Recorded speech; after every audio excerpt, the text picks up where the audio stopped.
Festival Acapulco Noir, que como tú y todos los participantes en este y en otros festivales saben, pues se hace con mucha convicción, con mucha pasión y a veces, casi con eso. Muchísimas gracias. Me voy a permitir, mi nombre es Silvia Salazar Almenara y me voy a permitir pues leer una breve semblanza de nuestro autor, que dice así. Él nació en León, Guanajuato, el 20 de mayo de 1965. Si hay alguna incorrección, me dices, por favor. Es narrador y ensayista. Estudió lengua y literatura hispánicas en la Universidad Regiomontana. Algunos de sus relatos han sido traducidos al inglés, francés, italiano, danés y alemán. Colaborador de Confabulario, Crónica Dominical, Diálogo Cultural entre las Fronteras de México, El Ángel, La Cultura en México, La Jornada Semanal, La Tempestad, Letras Libres, Licantropía, Milenio, Milenio Diario y Playboy.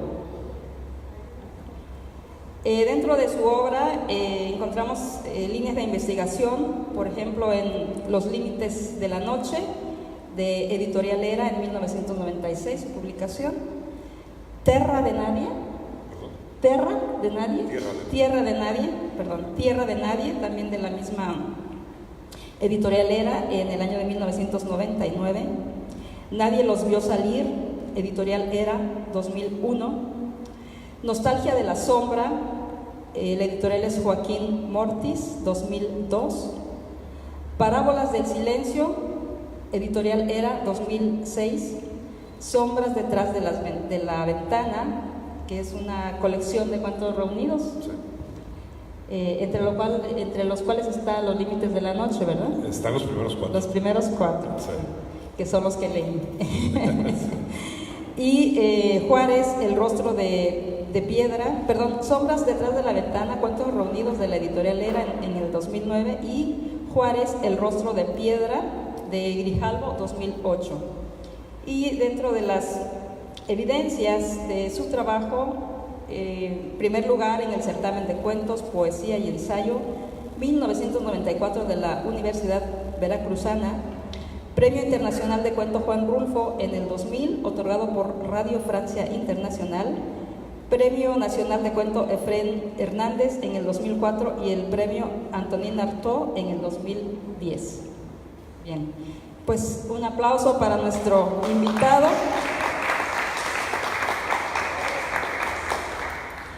Y pues no sé qué haya yo que tenga que decir, ¿verdad? Que preguntarle a nuestro invitado, en el sentido de sobre todo su trayectoria, independientemente de la breve semblanza que hemos aquí leído, este acercamiento a la literatura, las experiencias vitales en cuanto al ejercicio de esta escritura, ¿qué le mueve en esta escritura, sobre todo de la literatura negra, en este acercamiento a este género, y qué quiere decir en términos generales, o cómo quiere simbrar a su lector? A ver, déjame ver si me organizo un poco en la cabeza. Por ejemplo, hay una cosa que me llama mucho la atención. Cuando yo empecé a escribir, yo no sabía que hacía literatura negra. ¿Sí? Por supuesto, siempre me llamó la atención escribir alrededor de los crímenes, ¿sí? O de la violencia en sí. Yo recuerdo cuando saco mi primer libro, cuando empiezo a escribir, yo vivía en Monterrey. Monterrey era entonces la ciudad más pacífica de este país, aunque no lo recuerden, ¿sí? Monterrey era una ciudad aburrida, no pasaba absolutamente nada. Se decía que los regiomontanos lo único que hacían era trabajar y trabajar para construir un futuro mejor, para dejarle algo a sus hijos, etcétera, etcétera. Y la ciudad estaba inmersa Me refiero a la ciudad porque yo creo que todo el mundo empezamos a escribir en la propia ciudad, ¿sí? Es el referente que tenemos. No tenemos todavía una visión panorámica, una visión nacional, sino que lo que escribimos tiene que ver con lo que nos rodea. Y Monterrey en ese entonces, en la década de los 90, la primera mitad de la década de los 90, estaba inmersa en una ideología, podríamos decirle patronal, ¿sí? Toda la gente pensaba igual que los empresarios, toda la gente repetía el catecismo que les habían enseñado los empresarios, de que en Monterrey se trabajaba, que en Monterrey no había tiempo para otras cosas, que en Monterrey no había delincuencia, decían, y en realidad había delincuencia común, casi nada más, no había crimen organizado, no había nada por el estilo, o si lo había, no se dejaba ver. Yo empiezo a escribir los cuentos de Los Límites de la Noche. Yo era un personaje bastante nocturno en aquella época y me la pasaba, por supuesto, en los barrios donde estaba pues, el desmadre, donde estaban los bares, donde estaban los prostíbulos, donde estaban estos antros que luego se llamaron table dance, pero que todavía no se llamaban así, simplemente eran gente de encueratrices. Y yo veía en las calles, en esas calles, y veía a los parroquianos de esos lugares con una expresión que me llamaba muchísimo la atención. Yo decía, esta gente está a punto de estallar, ¿sí? O sea, la ciudad ejercía una presión tan fuerte sobre sus habitantes, una presión tan vertical, como repito, era la ideología de los empresarios, que yo decía, en cualquier momento van a estallar. Y por supuesto había estallidos aislados, y era lo que me llamaba la atención para escribir. En ese entonces yo no distinguía mucho, aunque debería haberlo hecho, entre la narrativa común y corriente y la narrativa negra, la narrativa policíaca y la narrativa de otros tipos. Entonces empecé a escribir mis primeros cuentos, y en mis primeros cuentos se colaba la violencia que la ciudad de Monterrey negaba. La ciudad decía que esas cosas no pasaban en Monterrey. Entonces ya fue cuando yo empecé a adquirir una posición y decía, lo que yo quiero escribir es el reverso de la ciudad, o el reverso de lo que la ciudad cree que ocurre en la ciudad. Y voy a mostrarles que sí ocurren este tipo de cosas, estas explosiones, estos estallidos de violencia, esta insatisfacción general. Y así salieron los primeros cuentos, los de Los Límites de la Noche, ¿sí? Recuerdo que, bueno, lo que me motivaba para escribir era precisamente eso, ser una contradicción, ser un Contreras, ¿no? Llevarle la contraria al discurso oficial de alguna manera. Cuando sale mi primer libro, me di cuenta, mucha gente, sobre todo los bien pensantes de la ciudad, compraban el libro y lo vendían inmediatamente, lo regalaban, ¿no? Llegaban al segundo cuento y decían, uy, no, mi madre, no quiero saber qué es esto. Recuerdo experiencias así de que había gente que me lo llevaba a firmar y que tenía cuentos grapados para no leerlos, para que no se vieran, ¿sí? El segundo cuento era un cuento erótico pornográfico, ¿sí? Se llama El placer de morir, y ese siempre venía grapado, sobre todo cuando me lo llevaban señores grandes o señoras grandes, ¿no? Y me decían, me gusta cómo escribe, joven, pero ¿por qué escribe de estas porquerías? Así dije, bueno, pues es lo que hay que ver, ¿no? Entonces eso es lo que me llamaba mucho la atención. Ahora, como empecé diciendo, yo no sabía que hacía nada referente al género negro, pero de repente entraba a librerías y buscaba mi libro y no lo hallaba en los libreros normales, y de repente me decía alguien, acá está, y entraba yo y decía literatura policíaca. Y decía, ¿qué tiene que hacer ahí? Sí, o sea, yo lo que escribo es simplemente literatura, ¿no? Pero ahí lo acomodaban. Además se prestaba la portada de ese primer libro, la primera portada que tuvo era un cuchillo ensangrentado cayendo, entonces a veces ni siquiera lo leía, ¿sí? Tuve dos experiencias interesantes con ese primer libro. Recuerden que estoy hablando del siglo pasado. La primera era que el Opus Dei lo prohibió en Monterrey. Eso fue algo genial, ¿sí? Salió en la lista de lecturas prohibidas del Opus Dei en la revista de Monterrey. En la lista negra. Sí. Y segundo, que en Sanborns no lo quisieron distribuir tampoco. Y me llamaba mucho la atención porque en Sanborns normalmente prohibían la distribución de un libro por las portadas. Y aquí era un cuchillo cayendo, no era nada, digamos, que atentara contra las buenas costumbres. Entonces llegamos a la conclusión, el editor y yo, que hubo alguien en Sanborns que leyó el segundo cuento y dijo, no, esto no se puede vender aquí. Esas fueron cosas interesantes. Luego, pues, después del primer libro, yo digo que ya nomás queda seguirle con los que siguen, ¿no? O sea, seguir escribiendo y darle por ahí. Otra cosa que me pasa con el primer libro, siempre lo he dicho, cuando uno escribe su primer libro, es el burro que toca la flauta, no tiene la menor idea de lo que está haciendo, ¿sí? Porque cuando me decían, oye, pero tú desde muy temprano descubriste no sé qué, el manejo de no sé qué técnica y no sé qué recursos, le digo, no tengo la menor idea. O sea, cuando uno escribe su primer libro, es el burro que toca la flauta, y deja de serlo más o menos cuando le empiezan a dar comentarios de ese primer libro y que te dicen, oye, te salió muy bien esto, y entonces ya registras y dices, esto hay que seguirlo haciendo. Y te dicen, oye, esto te salió de la fregada, de la patada, y dices, eso ya no hay que hacerlo, ¿no? O sea, ya empiezas a ver para qué sirves y para qué no.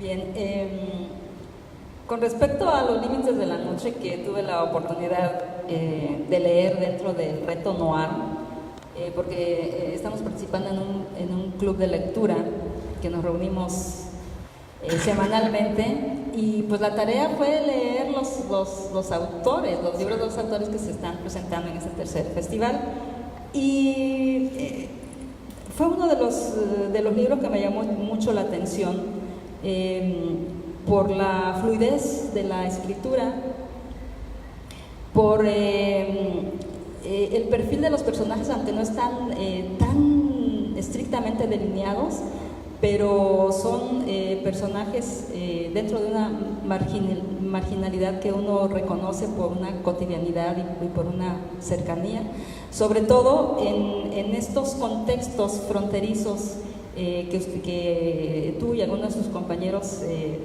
de Allende las Fronteras mencionan, por un lado, y por otro lado por la cercanía que también ahora en Acapulco, quiero decir, una hora es un tiempo muy, no solamente presente, sino muy, muy cercano, estamos también violentados, ¿no? Y me gustó mucho esta forma como casi fotográfica, casi instantánea de la narrativa y de los conflictos de los personajes, y que a veces parece que no cierra el cuento, pero a uno le queda muy claro toda la situación, todo el conflicto, incluso la identificación de otros personajes que son muy importantes dentro de la trama. ¿Qué ocurre con el proceso del creativo al abordar, sobre todo en Límites de la Noche, cómo a partir del elemento unificador que es la noche, vemos una serie de historias que están de alguna manera correlacionadas? ¿Cómo fue ese proceso? Bueno, como dije hace rato, yo era bastante nochero, ¿no? en esas épocas, y no nada más en Monterrey. O sea, yo tuve, ahora sí no sé si la suerte o la mala suerte, pero pasé la adolescencia yo en Nuevo Laredo, Tamaulipas, y fue la primera frontera que conocí. Luego ya después de terminar los estudios, como a los 21 años, me fui a vivir a Ciudad Juárez. Entonces también hubo un conocimiento de primera mano de las fronteras en aquella época. Era una época, por supuesto, muy distinta a la de hoy. Había violencia, no era la violencia que existe en la actualidad, pero desde entonces, tanto Nuevo Laredo como Ciudad Juárez eran unas ciudades muy violentas, eran ciudades de paso. Me llamaba mucho la atención eso. Yo recuerdo en la secundaria, en Nuevo Laredo, me brincaba en la barda pues, para volarme las clases como cualquier estudiante que se respete, ¿sí? Y nos íbamos a dar la vuelta pues, por la ciudad, pero cerca de la secundaria quedaba un parque inmenso, se llama el Parque Viveros, y el parque eran muchas hectáreas, eran no sé cuántas, pero abarcaba varios kilómetros del río Bravo, de la ribera del río Bravo. Entonces nos íbamos mis amigos y yo, por ejemplo, y pues andábamos para ir deambulando cuando no había muchachas, nomás nos tocaba deambular, cuando había muchachas andábamos deambulando detrás de ellas, ¿sí? Y me acuerdo que, bueno, yo estaba en el turno vespertino, entonces de repente empezaba a caer ya la noche, y por alguna razón siempre nos acercábamos al río cuando empezaba a oscurecer, y nos llamaba la atención a todos cómo había sombras siempre junto a los matorrales, que eran los campesinos que venían del sur del país y estaban esperando cómo cruzarse. Por supuesto ya había en aquellas épocas la figura del pollero, que ahí en Nuevo Laredo se llamaba patero, no sé por qué extraña razón, pero ya estaban los pateros, pero no era necesario cruzar por medio de un patero. Había gente que se cruzaba por sí sola, entonces estaban agachados, me acuerdo, siempre eran las sombras y eran los sombreros, y nos acercábamos nosotros y nos pedían cigarros. les dábamos cigarros y entonces empezábamos a interrogarlos. Había una vena periodística que nunca seguí explotando, pero digamos en aquella época, ¿ustedes de dónde son? ¿De dónde vienen? ¿Por qué vienen? Y nos empezaban a contar las historias que ya todos sabemos, ¿no? En el rancho o en la ranchería o en el pueblo ya no se puede sembrar, ya no se puede, la economía está del carajo, nos estamos muriendo de hambre, venimos a probar suerte al otro lado. Y estaban esperando que pasara la camioneta de la migra, porque ya sabían que cuando pasaba la camioneta de la migra del otro lado, iba a tardar 1 hora y media o 2 en volver a pasar. Entonces era cuando se aventaban a nadar al río. Muchos quedaban en el río estaba lleno de remolinos, y estaba lleno de ese tipo de cosas. Y ya empezaban a surgir, sobre todo en la migra, pero también algunos voluntarios, cazadores de migrantes, ya como los que ahora se hicieron famosos en Arizona desde hace como 10, 15 años. En Texas ya había, así que había gente que se ponía desde su rancho simplemente a tirar al blanco con los migrantes que iban pasando. Entonces, todo eso nos llamaba muchísimo la atención a mis amigos y yo. La diferencia es que yo empecé a escribir y ellos no. pero teníamos la misma experiencia y nos preocupaba lo mismo. En Ciudad Juárez me tocó ver ya un poco más grande otro tipo de experiencias. Por ejemplo, Ciudad Juárez era la noche. Ciudad Juárez era, cuando yo vivía ahí, también, repito, era los 90, era principios de los 90, era la ciudad más divertida del mundo, ¿sí? Para esa edad, sobre todo, ¿no? O sea, yo tenía 21, 22 años. La noche nunca acababa en Juárez, podían pasar muchísimas cosas, pero a mí me gustaba pasar la noche en vela, meterme a los antros, andar deambulando por las calles que están cerca del Puente Internacional y observarlo, ¿no? O sea, era una curiosidad. No sé si ya estaba encaminada a lo que iba a escribir, pero yo siempre estaba viendo lo que ocurría. Me gustaban los ambientes sórdidos, porque según yo tenía la idea de que ahí es donde se encontraban las verdades más abiertas, más absolutas, más pelonas, pues. Entonces, esas dos experiencias me sirvieron muchísimo. Y luego en Monterrey, unos poquitos años después, en el año del 95, trabajé en La Nota Roja durante un año, no fue mucho, no fue como Carlos que lleva no sé cuántos años o llevó no sé cuántos años de Nota Roja. Yo estuve solo un año y, repito, era la época de paz en Monterrey, no pasaba absolutamente nada, pero yo creo que no hay quien le tome el pulso a la ciudad más fielmente que los reporteros de Nota Roja. Yo era editor, pero platicaba mucho con los reporteros y entonces me llamaba mucho la atención varias cosas que yo asumía a esta presión que había sobre los habitantes de la ciudad. Por ejemplo, en ese tiempo, digamos el 95, en el Distrito Federal había un promedio de 100, 120 asaltos bancarios al año. En Guadalajara había alrededor de 50 y en Monterrey cada año había 1 o 2, nada más. Entonces yo les preguntaba a los reporteros, ¿por qué creen que pasa eso? Y me dicen, ¿que no has visto bien las notas? Le digo, ¿qué? A ver. Entonces veíamos las notas y cada vez que había un asalto bancario, los asaltantes morían en una refriega con la policía, ¿sí? Y me decían, desde que Martínez Domínguez fue gobernador de Nuevo León, dejó la orden tácita de que aquí no sobrevivía ningún asaltante a bancos. O sea, fue un pacto que hizo con los empresarios. Entonces, siempre las notas eran, los asaltantes abrieron fuego contra la policía. No era cierto. La policía llegaba disparando y los mataban, ¿sí? O sea, de hecho, casi ninguno alcanzaba a llegar a la cárcel. Entonces decía yo, en Monterrey pasan cosas extrañas. Ya el narcotráfico ya estaba presente muy fuerte en otras zonas del país y en Monterrey no había violencia del narcotráfico. Y los mismos reporteros me decían, es que tienes que pensarle, es muy simple. Aquí hay un pacto con los empresarios, ¿sí? Los hijos de los narcotraficantes estudiaban en el TEC de Monterrey o estudiaban en otras universidades de Monterrey, pero también había otro pacto. Yo te lavo tu dinero, pero tú me quitas la violencia de la ciudad, ¿sí? Todo eso se vino abajo ya en el siglo XXI, pero todo eso como que se sentía en el aire y yo decía, pues hay que escribirlo, ¿no? Hay que meterse a escribir. Una cosa que quiero apuntar, los límites de la noche los escribí antes de entrar al periódico, porque todo el mundo decía, es que sacaste tus temas de La Nota Roja. En realidad, La Nota Roja me dio otros temas, pero los límites de la noche yo ya lo tenía escrito y lo único que según yo anunciaba esto o evidenciaba esto era una inclinación para escribir sobre la violencia. ¿Sí? Hablando sobre los límites de la noche y esta selección de cuentos en esta edición, que por cierto la tenemos aquí, ¿verdad, Iris? El libro. Me parece que todos los libros están aquí a la venta, ¿verdad? Se los recomendamos ampliamente, igual al de todos los invitados escritores. Particularmente sobre los personajes. Ajá. ¿Qué tipos de personajes tan disímbolos entre unos y otros? ¿Qué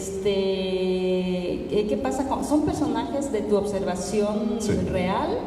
¿Y qué pasa con este imaginario? Mira, es el imaginario, porque no hay ningún retrato, digamos, ningún retrato fiel. Hay uno, bueno, a lo mejor te puede servir. En Tierra de Nadie tengo un cuento que se llama La vida real. Es uno de mis cuentos más queridos, pero digamos, ¿cómo lo construí? Me acuerdo que cuando yo entré al periódico, repito, no había crimen organizado, entonces era puro crimen común. Y uno de los crímenes que más me impresionó fue el asesinato de una pareja y un niño, ¿sí? En las afueras de Monterrey, en un pueblo que estaba sobre la carretera nacional. Eran una pareja, él tenía 20 años, ella tenía 16, el niño tenía 2 años, y los encontraron cosidos a puñaladas, al padre y a la madre, pero las fotos del niño eran impresionantes. Al niño le habían dado aproximadamente 30 puñaladas, ¿no? Y estaba el cadáver tirado así junto a un colchón. Por supuesto eran fotografías que no se pudieron ni siquiera publicar, pero yo sí las veía, ¿no? Y a la hora que preguntaba yo, bueno, ¿quién fue? ¿Por qué fue? No, pues parece que los asaltaron. Le decía, no puede ser un asalto, esto es demasiada pasión, demasiado rencor. Fue un crimen que quedó sin solución. Agarraron, en Monterrey sucedía mucho que hay mucha xenofobia, entonces agarraron a un salvadoreño que vivía se quedaba dormido ahí por los rieles en los carros de ferrocarril abandonados. Lo agarraron y por supuesto lo metieron al bote y le pusieron una madriza y lo hicieron cantar y ya lo condenaron. Pero había una mujer que tenía un local de estos de rehabilitación para drogadictos, ¿sí? Era una mujer muy extraña, que siempre traía un chango, un chimpancé colgando, y decía que ella conocía la ciudad como a nadie y todo esto. Y entonces llegó un tipo ahí, un joven, unos 20 años, a desintoxicarse, y ella los entrevistaba y les ponía una cámara de video. Y en esas el tipo dijo que él había estado en el crimen del matrimonio. Y explicó, dijo que lo que pasa es que la muchacha, la mujer, había sido novia del líder de la pandilla. Y entonces se la voló el otro tipo. Y entonces fue una venganza pasional, por supuesto. Pero iban hasta el huevo de drogas. Y cosieron a puñaladas al niño. Este crimen, por supuesto, la mujer llevó esas pruebas al Ministerio Público y no la pelaron, nunca se hizo nada y el salvadoreño sigue pagando ese crimen. Pero a mí me impresionó muchísimo esa. Y luego hubo otro crimen, ese todavía no lo escribo, pero hubo otro crimen que me acuerdo, en un cine abandonado, 2 teporochos, uno mata al otro, ¿sí? Le hace pedazos la cabeza a batazos. Y después de matarlo, el muerto cayó empinado, ¿sí? Y el asesino ya se iba y luego vio, el otro se le había bajado tantito el pantalón y pues dijo, ay güey, de esto hace un chingo que no hay, ¿sí? Y entonces violó el cadáver, ¿sí?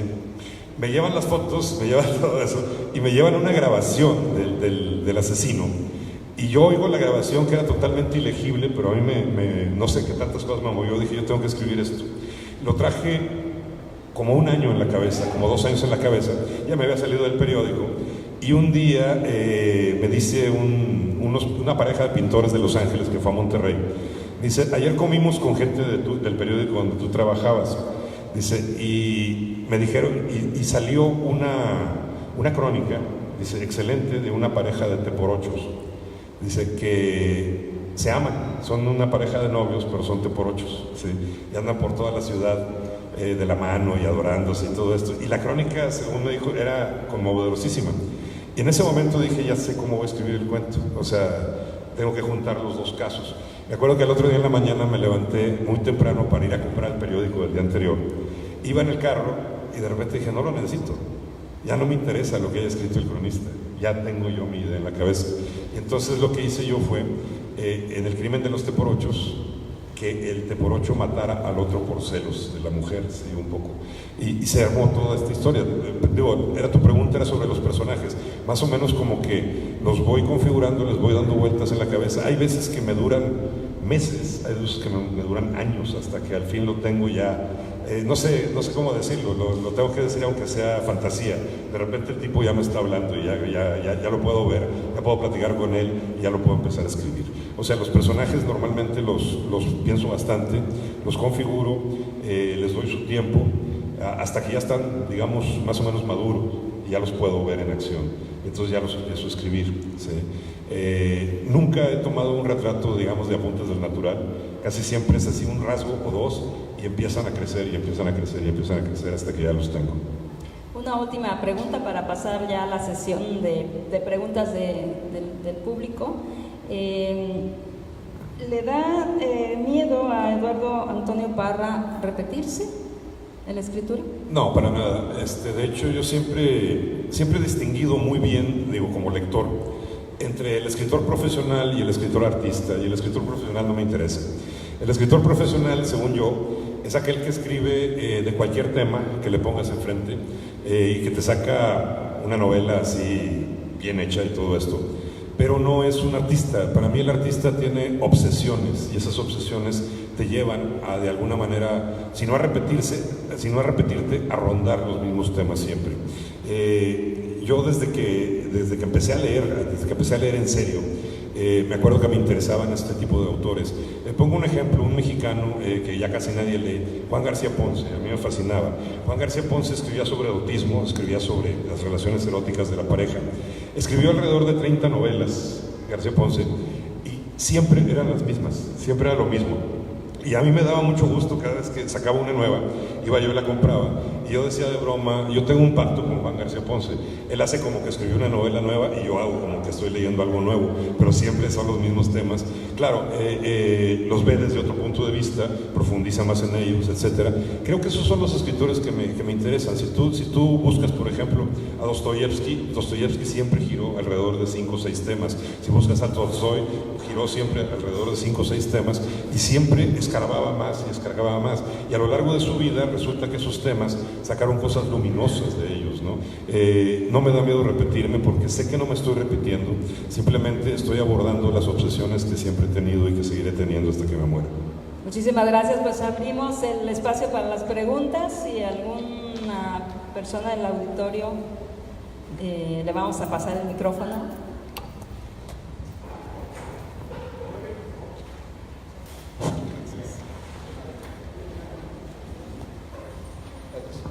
Eduardo, yo te quiero preguntar una cosa hace mucho tiempo y voy a aprovechar ahorita. Dime. Me vas a oír. No, te quiero preguntar ¿a qué conclusiones has llegado tú como narrador después de escribir cuentos magníficos, incluso lo que yo considero una novela corta, que es Nadie los vio salir, después novela histórica, novela policíaca también, hiperliteraria al mismo tiempo? Sí. ¿A qué conclusiones has llegado tú sobre la ficción literaria? Es decir, ¿qué dice la novela y qué dice la narrativa literaria que solamente la narrativa literaria puede decir? Sabemos que hay cosas que se hacen muy bien con lenguaje del cine, con lenguaje cinematográfico, y hay cosas que solo la ficción literaria que tú escribes en cuento o cualquiera de estos otros géneros, dice. Sí. O sea, ¿cómo es la ficción literaria? ¿A qué tipo de reglas obedece la ficción literaria? Mira, yo creo, gracias por la pregunta. Yo creo que la narrativa es la mejor estrategia o el mejor género, el mejor arte, digamos, para poder reflejar la vida por completo, ¿no? O sea, la vida completamente. Me gusta esta diferenciación o esta diferencia que marcas entre la ficción cinematográfica y otro tipo de cosas. Siempre he pensado, yo por ejemplo, en las vanguardias del siglo XX, ¿no? Cuando empiezan las vanguardias del siglo XX, lo que buscaban los artistas de vanguardia, los escritores de vanguardia, era saber contar aquello que solo la literatura puede contar. Eso me llama mucho la atención y eso lo digo mucho en los talleres, y lo digo un poco a manera de llamada de atención, ¿sí? Porque si te fijas, casi toda la gente que escribe, y sobre todo la gente que empieza a escribir, es demasiado visual en sus textos, ¿sí? O sea, escriben como si escribieran para cine de alguna manera, ¿sí? Y eso a mí me choca, me choca un poco, porque digo, ¿por qué escribes así? O sea, ¿por qué escribes así? Es como si quisieras que te filmaran la película en friega, ¿no? O sea, después de que saliera la novela. ¿Por qué no recordar lo que hacían los vanguardistas? Encontrar una manera de decir las cosas, una manera de escribir, que solo la literatura pueda hacer lo que tú puedes hacer. En mi caso creo que la palabra es tan dúctil, tan versátil, que se puede meter en todos los resquicios de la experiencia humana, lo que no puede hacer el cine. Por ejemplo, en una película tú puedes narrar un relato completo, pero jamás vas a saber qué piensan los personajes, si no lo dicen, ¿sí? En cambio, la palabra de un narrador sí se puede meter en las profundidades del personaje. Vuelvo a las vanguardias, de ahí surgieron la corriente de conciencia, el monólogo interior, todo este tipo de cosas. Otra de las cosas que creo que hicieron las vanguardias era tratar de facilitarle al lector las cosas, tratar de darle mayores herramientas de precisión para que entendiera todo lo que querían decir los escritores. Y ahora se confunde eso, ahora los que quieren hacer experimentación es querer complicarle la vida al lector sin explicarle nada. En realidad no, lo que se buscaba era una mayor precisión, por eso se inventó el monólogo interior, por eso se inventó la corriente de conciencia. Creo que eso es lo que tiene de ventaja la narrativa. Además tiene un poder hipnótico sobre el lector, que esto siempre se da a través del ritmo y de la cadencia del lenguaje, ¿sí? Que no tienen las otras artes. Creo que eso es la ventaja que tiene la literatura y es una ventaja que tratamos de aprovechar nosotros todo el tiempo, ¿no? Bueno, yo quería comentar de paso también que el cine a veces se vuelve una novela transcrita. Hay películas muy rolleras y a mí me dice un cineasta que la mejor forma de saber si una película está bien hecha es verla en silencio. Sí. Si le entiendes todo es porque está el lenguaje fílmico bien hecho. Exacto, yo también creo eso. O sea, el cine mudo, cuando el cine se convirtió en hablado, perdió mucho. Ganó mucho público, pero perdió mucho de arte. Se negaba a Chaplin a hacerlo. Pero mi pregunta más que nada, yo un grupo de jóvenes ahorita, tú eres un buen lector, siempre has sido un buen lector. Es requisito para ser escritor, yo pienso, pero no todos lo ven así. Por favor, cuéntanos a todos tus primeras experiencias como lector. Mis primeras experiencias como ¿Qué libros te hicieron cambiar tu forma de pensar y decidir ser un novelista y un cuentista de literatura? No digamos policíaca. Ahora, mira, yo no fui un lector precoz. Yo empecé a leer, digamos que tarde para muchos estándares. Yo el primer libro lo leí a los 13 años, o sea, no antes. Antes ni siquiera me leían mis papás. Recuerdo que mi papá un día, yo creo que llegó borracho, porque se sentó en medio de la cama de mi hermano y la mía, con un libro en la mano, y dijo, les voy a leer una historia. Y dije, ay, yo, chinga, pues nunca lo había hecho, ¿no? O sea, ¿qué onda con este? Y nos leyó, tenía un librote que se llama Antología de Leyendas, y nos leyó una leyenda que a mí me encantó y no la he olvidado, la recuerdo casi palabra por palabra, y dijo, lo voy a hacer todas las noches. Al otro día volvió a sentarse, abrió otro, nos leyó otra leyenda, y esa fue la última noche que lo hizo, o sea, 2 noches le duraba la intención, ¿sí?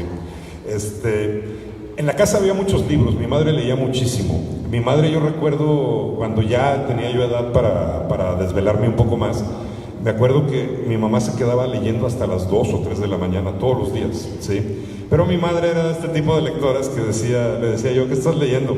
Y me decía el libro que estaba leyendo y todo eso, y cuando lo terminaba, a la semana siguiente le preguntaba por el mismo libro, y ya se le había olvidado, ¿sí? O sea, ya le valía absolutamente madre. Y no distinguía a mi mamá. Leía Caridad Bravo Adams, y luego leía García Márquez, y luego leía Tolstoy, y luego leía Corín Tellado, le valía madre, para ella era igual todo, ¿no? Había libros en mi casa, pero nadie nos dijo que los leyéramos, ¿sí? Teníamos, no sé, en esa época yo creo que habría unos 1000 libros en la casa, ¿sí? Y me acuerdo que yo me sentaba a hacer la tarea, teníamos las literas, y había, en las literas se desprendía un escritorio, y había un librerito ahí, y en ese librero estaba la colección Salgari, ¿sí? Ahí era de mi papá, pero jamás se me había ocurrido, nunca. Y un día terminé de hacer la tarea y estaba medio aburrido y me le quedo viendo los libros, y dije, chinga, si están los libros ahí son para algo, ¿no? Y entonces dije, voy a leer uno, y nunca había leído. Entonces, como nunca había leído, me fui viéndolos todos a ver cuál era el más delgadito, ¿sí? Y agarré el más delgadito, ¿sí? Y lo saqué. Se llama Invierno en el Polo Norte, una novela de aventuras. La empecé a leer, creo que la acabé al otro día, estaba picadísimo, ¿no? O sea, una aventura en el Polo Norte con lobos, osos polares y cuanta madre, y los indios, y dije, oye, esto está de poca madre. Entonces a la siguiente semana agarré otro, al menos un poco más gruesecito y así.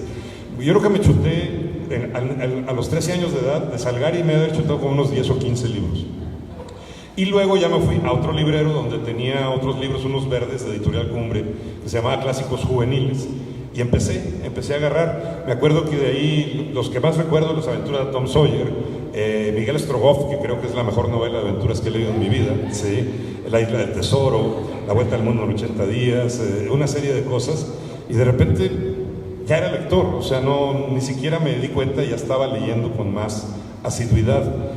Igual no leí demasiado hasta que entré a la carrera de letras, cuando decidí ser escritor. Yo decidí ser escritor en prepa. Yo iba para ser físico matemático, según yo. Me iba muy bien en matemáticas, quería ser físico, pero pasó algo. Uno de mis mejores amigos, que era un huevonazo para leer, ¿sí? Llevaba 8 semestres en la prepa, o sea, se la había aventado 2 veces ya, ¿sí? Y los maestros ya lo querían sacar, ya le decían, oye, pues ya nomás te falta una materia, cabrón. Y le faltaba literatura hispanoamericana. Y entonces el maestro de literatura hispanoamericana le dijo, a ver, Alejandro, se llamaba Alejandro, ya murió. Alejandro dice, si tú lees una novela que te voy a encargar y me haces el análisis literario, dice, ya te doy el pase para ya que salgas de prepa, cabrón, ya te vas a fosilizar aquí. Y entonces me decía Alejandro, dice, ¿cómo le hago si yo nunca he leído nada? No me gusta leer, dice, me aburro, en la segunda línea ya me dormí. Y entonces le dije, cómprame la novela, y yo la leo y yo hago el trabajo, ¿sí? Y la compró. Era 100 años de soledad. Yo jamás había oído hablar de García Márquez ni nada por el estilo. Pero fue un viaje tan intenso esa novela para mí. Yo tenía en ese entonces 17 años, ¿sí?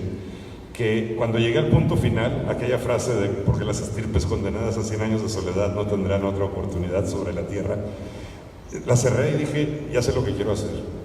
Y ahí empezaron las broncas, porque fui a decirle a mi papá que ya no iba a estudiar física, que iba a estudiar letras, ¿sí? Y me dijo, ¿qué chingados es eso? ¿Sí?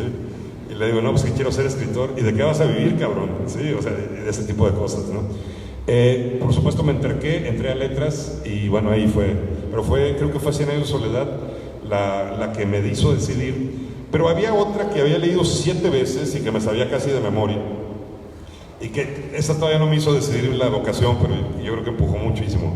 El Padrino de Mario Puzo. 7 veces la leí. Me sé páginas enteras de memoria, así, diálogos. Así que no vienen en la película, me lo sé.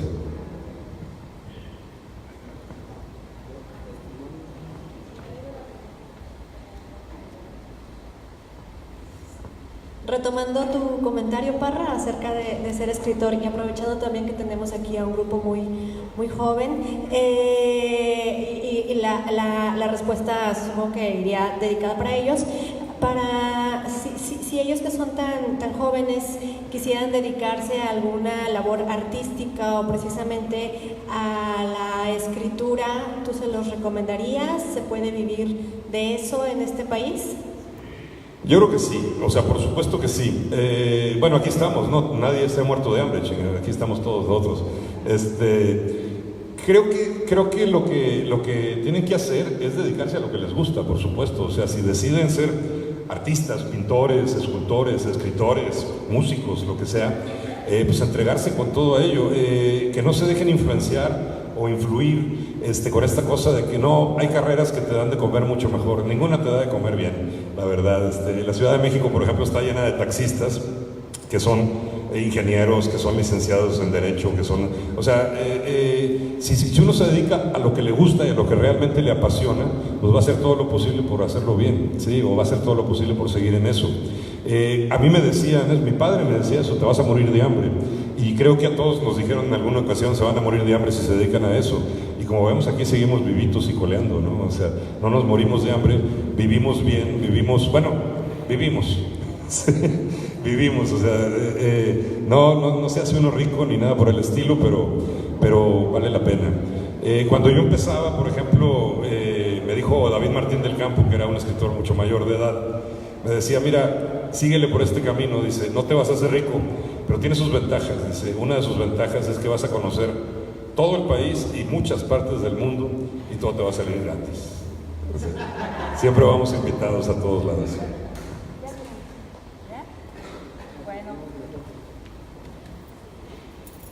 Si ya no hay ninguna otra pregunta, pues vamos a darle un aplauso de despedida a nuestro autor, Eduardo Antonio Parra. Y pues bueno, agradeciendo la presencia de todos ustedes, estén pendientes porque continúan las actividades. Muchas gracias, Antonio, un placer.